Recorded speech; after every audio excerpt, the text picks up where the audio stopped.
নমস্কার বন্ধুরা, আপনাদের সবাইকে স্বাগত আমার চ্যানেল অনুস কুকিং অ্যান্ড ব্লগ চ্যানেলে। আজ আমি একটি দারুণ রেসিপি নিয়ে চলে এসেছি। এখন সিজন চেঞ্জ হচ্ছে, তার ফলে সর্দি কাশি কিন্তু লেগেই থাকে। আর সর্দি কাশির ফলে মুখে অরুচি ভাব চলে আসে, কোনো কিছু খেতে মন চায় না। একবার এই রকম সুস্বাদু আলুর চাট তৈরি করুন, দেখবেন মুখের রুচি ভাব ফিরে আসবে। তো চলুন আমি কিভাবে এই আলুর চাট তৈরি করি দেখাই।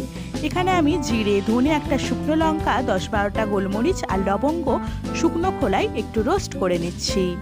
মনে রাখতে হবে মশলাগুলো কিন্তু হালকা আছে, ভালোভাবে নাড়াচাড়া করে হালকাভাবে রোস্ট করে নিয়েই বন্ধ করে দিতে হবে। কিছুক্ষণ ঠান্ডা হয়ে গেলে মশলাটার একটি সুন্দর পেস্ট তৈরি করে নেব।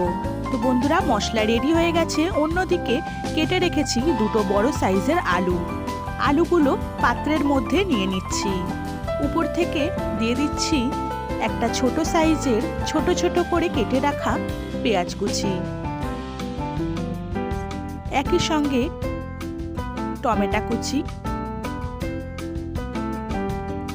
কাঁচা লঙ্কা কুচি, সামান্য বিট লবণ, সামান্য সাদা লবণ পরিমাণ মতো।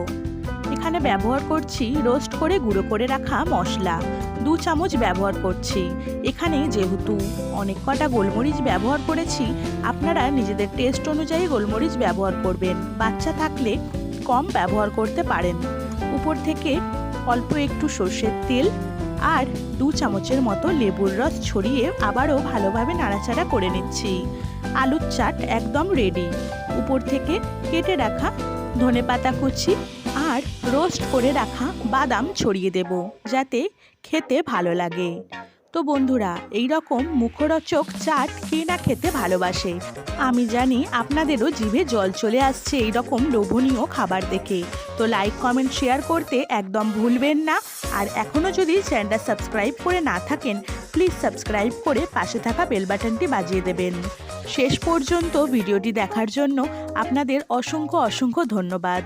আজ এই পর্যন্তই। পরবর্তী ভিডিওতে আরও নতুন রেসিপি থাকবে।